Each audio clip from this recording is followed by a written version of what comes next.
నమస్తే, welcome to Sri media. Ambulance లేకపోవడంతో చనిపోయిన వ్యక్తి మృతదేహాన్ని తోపుడు బండిలో మోసుకు వెళ్లిన పోలీసులు.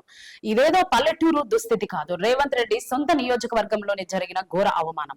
కొడంగల్ నారాయణపేట జిల్లా కోస్గి పట్టణానికి చెందిన మొగులయ్య 28 సంవత్సరాలు ద్విచక్ర వాహనంపై బస్టాండ్ వైపు వెళ్తుండగా టిప్పర్ ఢీకొట్టడంతో అక్కడికక్కడే మృతి చెందాడు. కానీ ఘటనా స్థలానికి చేరుకున్న పోలీసులు కనీస అంబులెన్స్ కూడా సమకూర్చలేకపోయారు.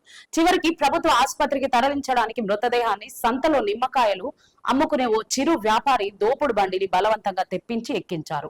ప్రభుత్వ యంత్రాంగం పూర్తిగా కుప్పకూలిపోయిందనడానికి ఇదే సాక్ష్యం అంటున్న అక్కడి స్థానిక ప్రజలు.